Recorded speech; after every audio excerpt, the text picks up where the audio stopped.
Well, hello, Nick. Thank you very much for just spending your time with us. It's always appreciated. When I was doing my gentle stalking of you and your company and what you're all about, I love just the career pivot from being a chef and being in the catering business for 20 plus years into We Love Junk. How did that even start? Like, what's the story behind that? So interesting. So COVID came along and we ended up closing the catering business. And I had known that I did not want to stay in the food industry. It's just taxing on the mind, on the body. And so it was really difficult for me to figure out what am I going to do because I have two kids in high school getting ready to go to college, and I wasn't just going to sit around waiting for something to happen. I had to make it happen. So what I decided to do was, look at some different industries and see the skill sets that I had and what I could bring to, another industry and make an impact. And I had met some guys that I during COVID I refinished my kitchen because I had a lot of time on my hands. So when I demoed it, I needed to get rid of the demo debris. So I didn't know how to do that. I knew nothing about junk removal. The only thing I knew about junk removal was maybe a commercial for like, you know. Right? So I ended up calling a junk removal company. The guys came out, hauled everything away, and then I had them come back a few other times. And so we became friendly, and they kind of knew what was going on in regards to the catering business. And at that point, I said, I'm going to end up closing it. It's just not going to Mm. happen. And they were like, oh, dude, you should get into the junk removal business. And I'm like, really? I said, well, tell me about it because I know nothing about it. So they kind of explained to me, about the business and the place they worked and how the industry is growing. So that had my mind going that night. I'm Googling away and I'm like, wow, this sounds fascinating. And I decided to jump in and that's how it started. That is so interesting. So what fascinated you about the junk removal industry? Like, what is it about? I don't really know much about it besides if I have my shed, I know Yeah, what I need to call to get rid of new stuff. right, exactly. So the thing I love about it, what is so fascinating to me, is the stuff that you come across. I love the people, the customers. Mm. Everybody's got a unique story. And, I think from the outside, people look at it and be like, oh, you're just hauling people's trash away. But it's much more than that. You're helping people, and there could be various scenarios, whether it's somebody who's moving or downsizing and they have a ton of stuff. It's not junk, it's people's possessions. Okay, so that's where I think people, you know, had that misconception of you're taking everything and throwing it out, which is Mm. completely not what we do. And people are so appreciative of the work and the service that we provide them, and I love that. I truly love that. And the other aspect about it that I love is my employees and the people that I work with. And it's not a high skilled profession and allows me to create a lot of opportunities for people who may have not, you know, have many opportunities. It could be somebody who, spent a little time in jail because they, were on the streets a little bit. Nothing, serious like, robbery or murder or anything like that, like little. So I like to provide people an opportunity and give them the chance to turn their life around. And what I really try to do is to get them to change their outlook on life, the way they approach things, the way they speak to people, the way they present themselves. It's great for my business because we're a customer service based business. And where I learned that was 20 years of the hospitality industry. Those are the things that I love about it because it's also an industry that's not customer service oriented Mm. in general. That's the approach that we take, and that's what makes us successful. That is so, there's so many things there that I was just even before this call, really interested in wanting to talk to you about, Sure. because as getting back to your talk about the employees and making that opportunity, I remember I wrote it down. You had said one of the things you wanted to talk about was that everyone deserves a second chance at making opportunities for people. And I just thought that was such a loaded, poignant take. Mhm. And so I mean, now that you're saying that you wanted to build these opportunities for people who come from the prison system, who have different backgrounds, to give them a second chance. I mean, I see how it like has directly applied for you in your industry, but just in general, like how do you feel, what do you feel the impact of that is to be able to give someone a second chance?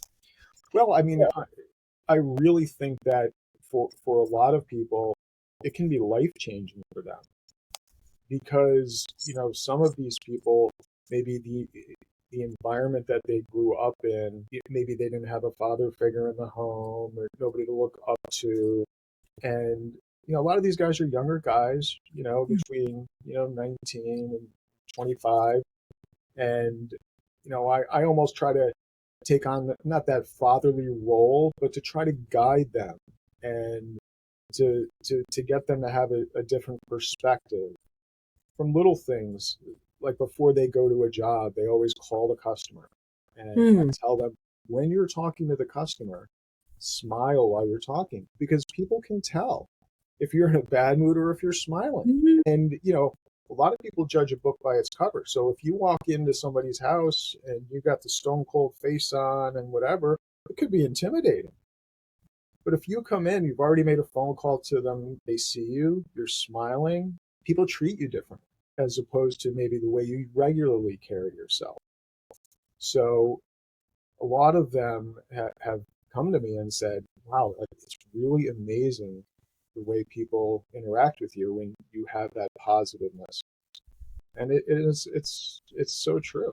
I hear the mentorship that you're giving them, like just even in the way you're describing. Like I know you said you didn't want it to sound like a fatherly figure, but I can hear the way that you're guiding them, and it's honestly really sweet. Have you in your career, or can you remember a mentor that's helped guide you, especially when you were in the beginning of your career? I would say that my father, Ah.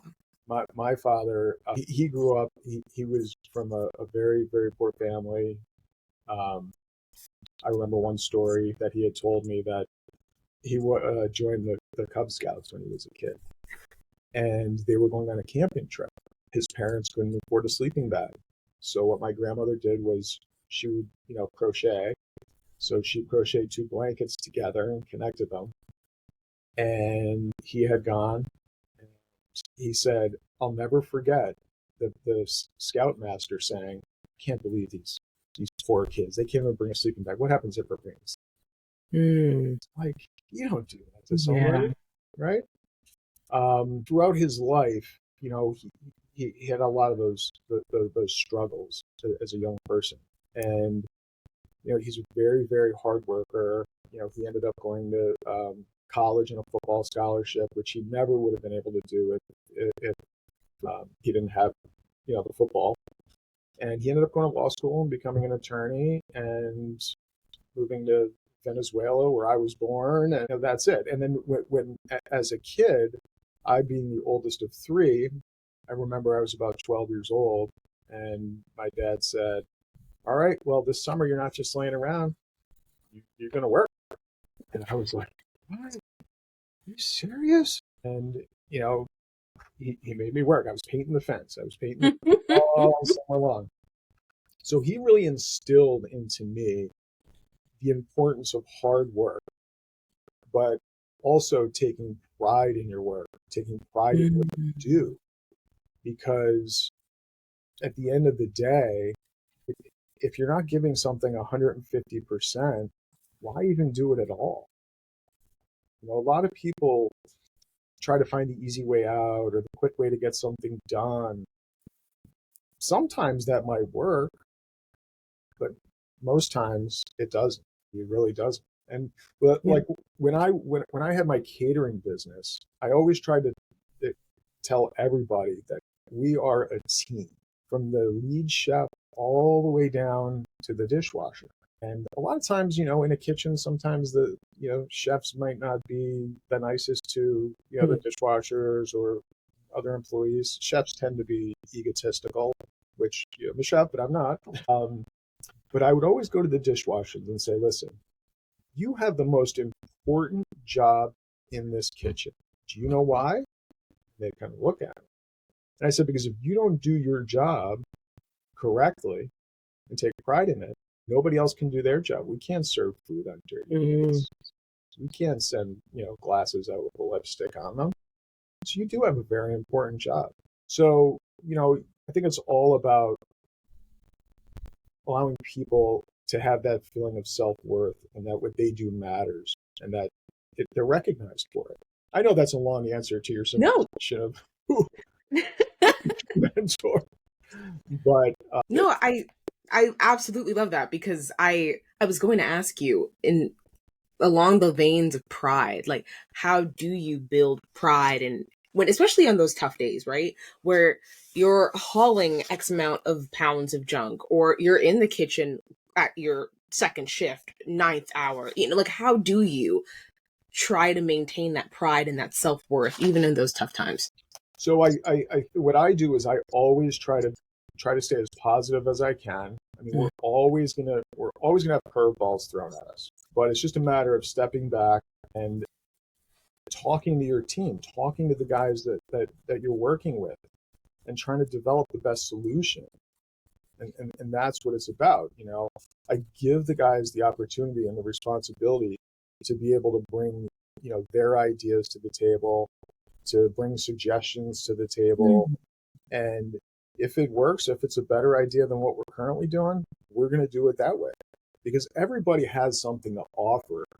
But a lot of times in the workplace, you may want to give an idea and then you can tell if someone's actually listening, if they're Yeah. considering what you're saying or if it's just going right out the other ear. And a lot of times it's just right out the other ear. And I think it's really important to let, people to know that you're valued and what you think matters. And I think that plays a big part of it. Yeah. Along the lines of that, just value and people mattering, especially on your team, because it sounds to me like you just it's so apparent to me the love that you have for them and this the inherent respect. Is there an employee that you've worked with, whether in this industry or the last, that's really touched you, or a story of theirs that's really touched you still? Uh, yes. So one of my first employees here, he's actually we've been in business about just coming up on 3.5 years. Mm. And he had started about 1 year in, and he had just gotten out of jail. It was not nothing major. It was like selling some marijuana or whatever, you know, nothing big. But earlier in his life, he had been in some trouble too. He spent 10 years, and um, he had come to me and asked for an opportunity. And I said, everybody deserves a second chance, which I told them all. And I sat him down and we spoke, and he was so quiet and Mm. reserved, and it was like pulling teeth to try to get him to speak.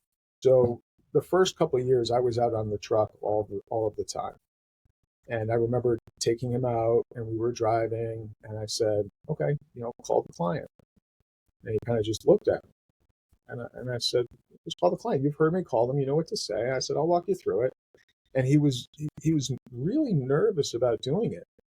And finally he did it. He did a great job. And I could see that after that phone call, he was like, oh, okay, like that wasn't that bad. And then getting to the client's house, it was the same thing. We had to walk up to the client's house and introduce yourself and the whole 9 yards. And he did it.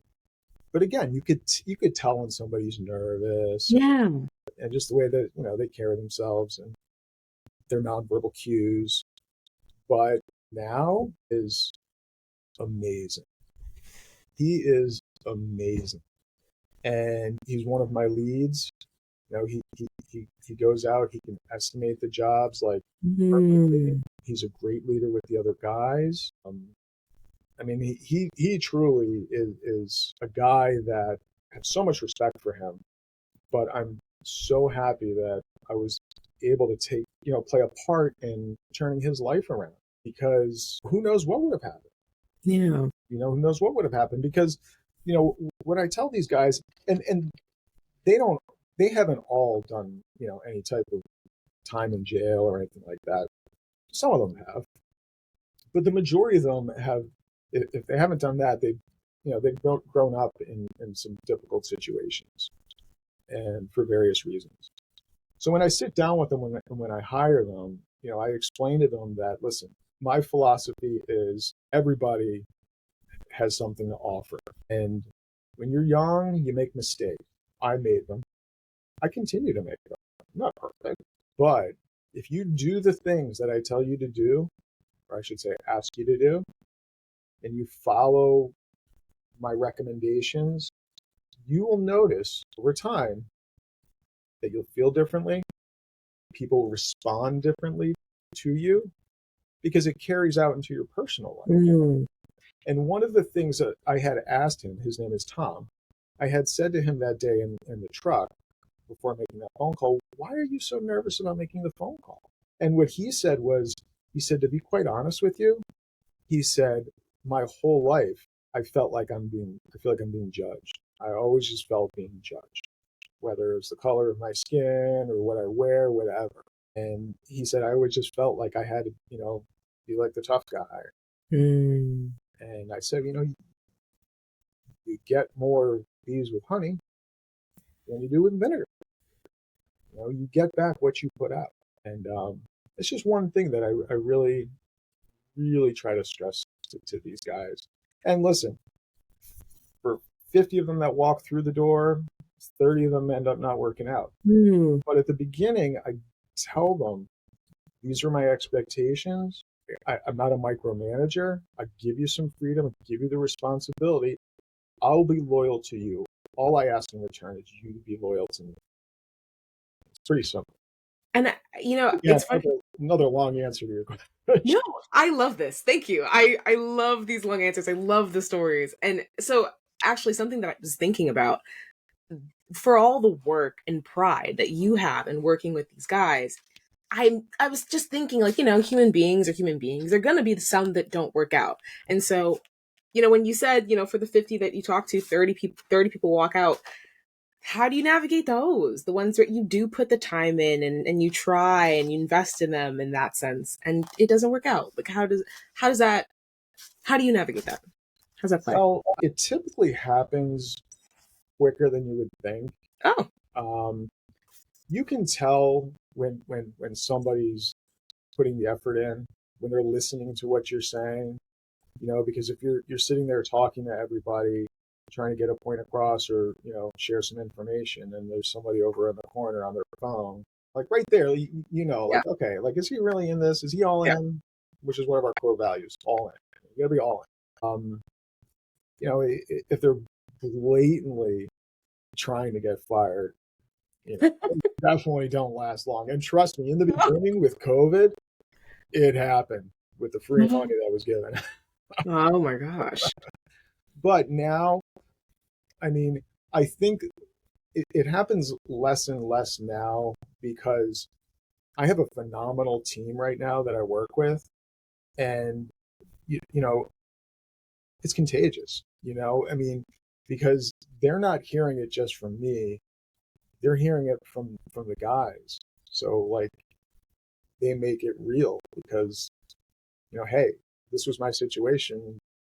I started working here. I did what Nick said. My life has changed. It's not always, the thing is, it's not about, with with with employees, it's not about the money. It's not about the money. The money Hmm. will come if you do the right thing and you do a good job, you provide good service. The money comes, and they see it, because they see it in their tips. I have other incentives and things like that for them, Hmm. and they see it, because I'm a firm believer people should be rewarded for their hard work. And I'm not a greedy person. I want to share it with them. I want to share, growing this business. One year after we opened, we won, and I didn't even know it was going to happen. We won Best of Philly Magazine, and it's not Oh. a publication that you advertise in and you win. I never even. look at the Philadelphia magazine. And so when I got the award and I brought the plaque back and showed the guys, I said, listen, this is not me. This is for We Love Junk. And you are We Love Junk. To, with just me, We Love Junk's an idea. Okay? Mm. It's an idea and it's a concept. But the boots on the ground is what really makes it happen. So you guys earned this. And they did. Oh man, that's so cool. Especially so early in your like in the company to get that award. And it's not you, you're right. It's other people who are in contact with you, who meet you and your guys. Yeah. I have to ask, how has this changed you? Because you when you're talking about it, there's just a sense of peace and calmness and pride. I how has this journey from this idea, randomly meeting these guys, trying to renovate your kitchen into this company, how has it impacted you? So I'm a very different person than when I was doing the catering because my stress level is Oh, just, night and day. I mean, granted, running a business is stressful, but it's kind of like the nature of the beast. This, you don't have crazy, time crunches and, I mean, you do, but you don't. If you're feeding, 200 people at a wedding and the rental oven goes down, you can't go to the bride and say, sorry, the ovens aren't working. Like that's a stressful time crunch, yeah. right? Um, oh, the recycling center is closing at 4. We have to go there tomorrow instead of today. Oh, okay. I'll still fall asleep. Fine. Right? But, it allows me to spend much more time with my family, to spend more quality time with my wife. We just sent our youngest to college and I'm an empty nester now as of like 30 Um, days, 35 yeah. days, which is, which is great. But it allows me to just be a much happier person because I know that I'm providing a phenomenal service for people. I'm helping people and we're finding homes for their junk, but it's their possessions. Okay. Because, we don't take everything and go dump it at the landfill. We do Mm, everything we can to keep it out. And even with the guys, like I said, working with the guys and trying to mentor them and just make them better people and give them the opportunity to move up in this company because I'm trying to grow this. I want to franchise it. mm, I want to promote from within. You know, these guys helped me build it. To this point, why should I leave them behind as I move forward? yeah. It just doesn't make sense. That's oh man, that's awesome. It's funny you say empty nester. So I mean I still live with my parents, but my youngest brother just went off to college about a month ago. Mhm. And my mom is like, I still call his name because I think he's still home. And it's like it's his the season, I guess. Yep, yep, yeah. It's very interesting. My daughter's at West Virginia University, and we went down, and my wife and we dropped her off, and I got a little teary. My little girl going away. Yeah. Didn't hit me until I got home, and I had to bring something that we ended up not leaving in her dorm room into her bedroom, and I walked in, and I was like, and I cried. I got to admit, I cried, Yeah. Yeah. and it was, the dogs came in and they're sniffing around like, where is she? Oh. But it's all good. It's all good. It's a part of the process, right? Uh, yeah, my mom, yeah, my it hit all of us when we were like dropping his stuff off and like going to the elevator and he was like, "Oh, I have to stay." And my mom in tears, my brother in tears. My dad and we would kind of stay on the side cuz we knew this was coming, but yeah, it hit us all. But so as you were talking about just your company and your stories and all of this, I'm so curious about the clients that you have, the people whose junk you take. Mm-hmm. It should, and I love the fact that there's this inherent gratitude to it because even in the way you're talking about it, like saying it's not trash, it's junk. How like can you take us through or just me through what it means when you're meeting with them, what that interaction is about? Because I've even seen on you also help hoarders, and that is just an entirely different emotional ball game. So Oh, yeah. just I would just love to hear more about that. Sure. Well, so we do from a single item to an entire house. Mm. And every client interaction is different. So somebody may call and say, "Oh, we just bought some new living room furniture. Could you guys come by and pick up our old furniture?" Okay, sure. Can you send me some pictures? And what we do is our guys will go and they'll look at the furniture, figure out if it's donatable or not. Their wheels are turning. Where Mm. is this going to end up? Sometimes it comes back here to our shop and we put it in our warehouse and until we get enough for, say, Habitat for Humanity to bring their truck and pick the truckload up. If it's in bad shape, there's a transfer station that we bring it to, and what we call them a dump or whatever, but it's not a landfill. What they do is everything that's dumped there, they sort everything. Like they'll take furniture, break it down, make a wood pile, make a pile of like say like the fabric, whatever, and everything gets recycled.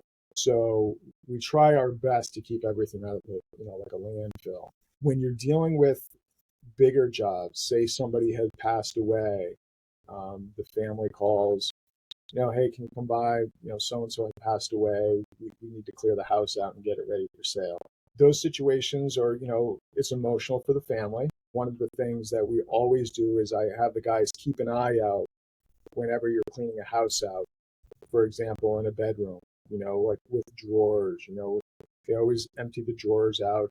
They're not going through their stuff, but they're keeping an eye out for things like photographs, passports, anything that may be important to them or something you wouldn't want somebody else to have. In those situations when you're going in, you don't know what maybe your mom, your dad, or your uncle had and where they had it. You might just peruse and be like, oh, I'll take this to my house, this cabinet or this dresser, and they might look for, sentimental jewelry or things like that. So what I always tell them is, listen, our guys will keep an eye out for anything that we think that, would be sentimental to you guys, and we put it in the corner, and you guys go through it, and then if there's something you don't want, then we'll take it and we'll find a home for it. But then when you and they're very, very grateful for that. I mean, we have found passports. About. One of my guys found a guy who passed away, his Rolex watch, and the guy brought it right to his daughter and gave it to her. Oh. And you know how easy it is to pop that in your pocket and you got Right. $10,000, $20,000 watch and walk away. But those are the things that make a difference because you got to be honest, you got to have integrity and do the right thing. And customers appreciate that. They that's what they want. They want to know that somebody cares and we're all Mm. empathetic. I don't hire people who are not empathetic. It doesn't work. You have to be an empathetic person. And then when we're dealing with like a hoarding situation, they're challenging because every situation is different. Sometimes the person who has the hoarding issue themselves may call, but a lot of times it's a family member that calls. So a lot of times what I'll do is if a family member calls, I'll say, listen, I said, why don't we set up a time for myself, yourself, and whoever the homeowner or apartment, owner is, and we'll sit down and we'll talk. And I sit down with them and I'm not trying to psychologically analyze them, but I'm Mm. trying to get them to understand that your possessions are going to be put to good use. Somebody who needs that will get it and have the opportunity to appreciate it and or use it depending on what it is. And that really gives them a sense of not all of them, but some of them. Mhm. And those type of jobs can also be challenging because when we're sitting there and the guys are bagging the items or whatever, they kind of want to look at everything that you're taking. But then you just have to reassure them. Do you really need this paper shredder? Because you have 35 other ones over there. Let's bring it, to the donation center. Yeah. So it's all about like, being patient in those situations. You have to be very patient and just, deal with it as it goes. But it can be challenging. But I yeah, it's one of the things that makes this job exciting because every day is so different. I can hear the patience. I can also hear just how on the drop of a dime, the situation can not really, not, I shouldn't say a drop of a dime, but people to people, it really can fluctuate pretty drastically. Oh, Um, what is one client story that you still remember? let's see. We did one hoarding job, This was probably about a year in business.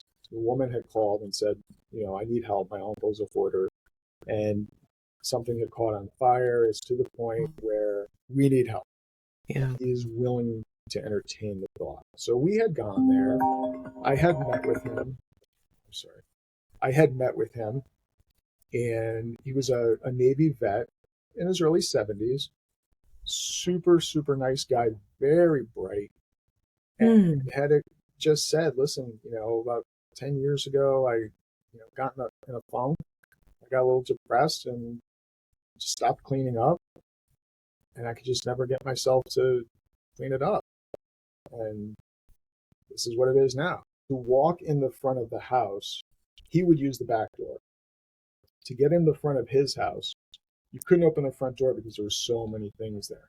So we had to push it open as much as we could and just start pulling things out. Wow. Once we got the door open, it was about 4 feet high of junk. And you name Whoa. it, it was there. And there was a refrigerator right next to the front door. And he said, don't open that. It's been off for a couple of years and it was full of food. Okay. We duct taped it shut. Thank God we didn't have to take the doors off to get it out the house. But as we're going down the pile, the 4 foot pile, it's like growing because for so many years it's been compacted Yeah. down. So you're, taking everything and bagging it. Finally, we get to the front stairs. So this is a row home in Philadelphia. Okay. So row homes, you walk in, and 90% of them, 10 feet in front of you is the stairwell going up to the second floor. He had come in the house and said, "Can you guys just move over a second? I have to go use the restroom upstairs." And the guys said, "Hold on, let's clear the stairs up for you." He said, "No, no, no, no, no, no.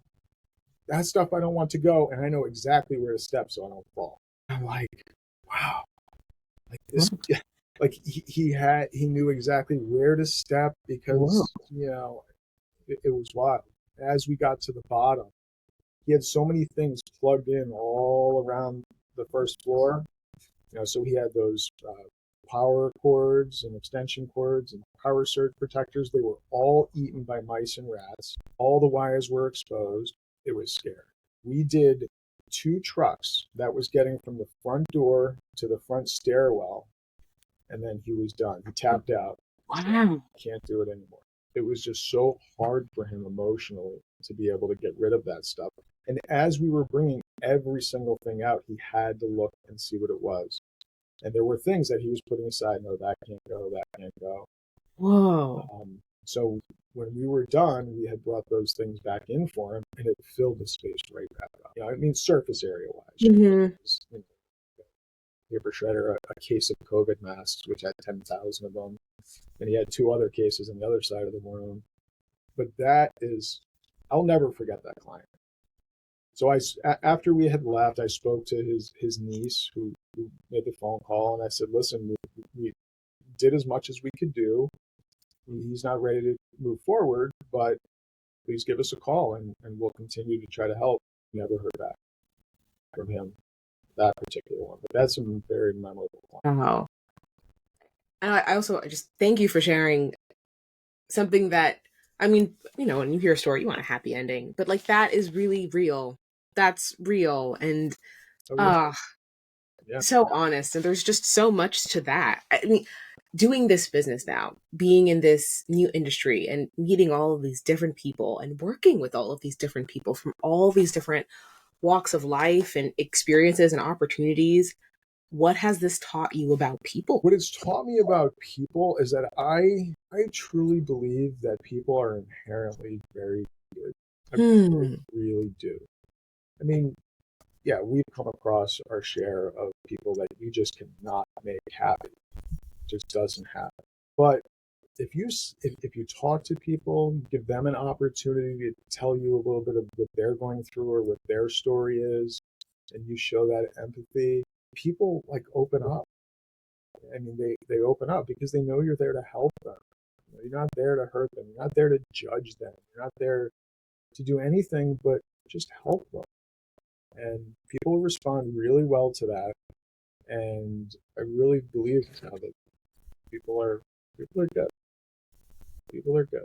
On the heels of that, I another question I have for you is, after meeting with all these people and working with all these different types of people, what's one thing in general that you feel more people need to know? Regarding Anything, because I you've met a lot of different I people, a lot of just different worked with a lot of different places. I'm so curious, just in general. think patience. Mm. I think patience is something that I think everybody needs to work on their patience. We're so used to in this country, and especially in the northeastern part of the country, is on the go, go, go, go, go, moving, moving, moving. Push that guy aside because I want to get ahead. I want to compete Mhm, with that guy. I want to do mhm, better. I want to have a better car than my neighbors. mhm. But slow down. Like it's okay. Slow down. Like smell the roses. Enjoy today. Like, it's okay. It's not that deep. You know, really not. Some situations are.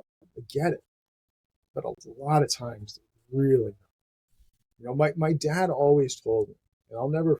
I love the saying: if we all sat around a campfire and we all threw our worst problems into the campfire, after everybody threw theirs in, you'll take yours back Mm. because everybody thinks their problem's the worst. But when you hear what so and so is going through or the other person's going through, what you're going through is really not that bad.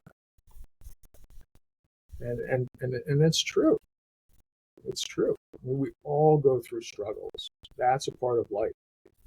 But it's how we deal with it, how how we get up and we tackle that issue or tackle that problem the right way. I think it really comes down to just being a good person, caring about others, and just doing your part. And I think that's what it's all about. It's funny. You're not so. Throughout, interviewing people, you're not the first person who said that life is not that serious. Like you can really just kind of take it easy every now and then, and especially yeah, no, especially in the Northeast where that's not the culture. Like everything is very serious. Like you gotta go and hustle and grind and all of that. It's nice to be reminded to take it easy every now and then. Yeah, absolutely, absolutely. And I think business in general. I think that unfortunately, most business owners, and most people who run companies are all about the bottom line, all about how fast can I get from here to here and maximize my profit. Doesn't matter how I do it. Mm. But my philosophy is completely different. If you take care of your people and you respect your people and you're loyal to the people, that really is, in my case, we love Joan. My employees, guys I work with, and girls that I work with, you guys are the ones that are going out and providing a phenomenal customer service, doing the right thing. The money will come, Mm. but it doesn't need to be the primary goal. It will come, and it will just because you're doing a good job, you're providing a good service, and people are willing to pay for that. So the money will happen. I feel like that's like the living embodiment of the saying, if you want to go fast, go alone. If you want to go far, go together. Exactly. That feels wow. I love now I have a real life example of that. That's awesome. Exactly. I'm looking at the time and I have two more questions for you. Sure. But I have loved this conversation. I've had a lot of fun. I've had Um oh good. Thanks. So throughout all of this, how have you defined happiness for yourself? How have I defined happiness for myself? That's a tough question because my definitions have changed many times over the years. Mm, yeah, yeah, yeah. My definition of happiness now is to try to keep, I'm so sorry, try to You're so keep, popular. try to keep not taking things so seriously, not being so hyper focused on a problem that may happen or an outcome that Mhm. I'm not in control of that. I got to hand that over. I'm not in control of that. Once I was able to hand things over and understand that the only thing I can control is what I do, how I carry myself, how I treat others, how I speak, and being with my family, which I adore my family. I would do anything for my family. and taking care and helping others like my employees, to me, that is happiness because it allows me to share the knowledge that I have with these people and hopefully better their lives. And it's just the way that they're able to, you know, live the rest of their lives. It's a philosophy. It sounds so intuitive. Like, yeah, of course there are things you can't control. What are you going to do about it? But it's so hard to actually live that out and be like, okay, I actually cannot do anything about this. I need to let that go. Ah, It's very, it is very difficult, very difficult. but and I gotta say, it is refreshing when you're able to do it. Well, Well, I'm able to do it, but hey, I'm not perfect. yeah, I do get in my head sometimes, but I recognize it and I can back out. yeah, yeah. Ah, I gotta taking that for the road. I gotta learn to let things go in my personal life too. Uh, my last question to you. Yes. I love asking this question at the end. If you were to go back to the beginning, whatever that means for you, whether that be 10 years old at the playground or starting this business or starting the last business, what would you have told yourself? What would you have told yourself? What I think I would have told myself, knowing what I know now, I think I would have told myself pretty much what I've just said. Like, you cannot control things. You just have to sometimes go with the flow. I don't mean sit there and be reactive all the time. You be proactive and, you know, always move towards your goals. But if you don't hit that goal or something didn't go the way, it's okay. Get up, move forward, keep it moving forward, always keep the legs moving. And I think if I had learned that much earlier, I think that I don't think I'd be happier now, but I think that would be one thing I would change. Thank you for that. I mean, I almost want to say I can feel the happiness, but there's just you have just an incredible sense of peace about you. So this I've loved this conversation. I really I've personally felt so at peace. So thank you for that. Absolutely, absolutely. I really enjoyed this conversation. I really have.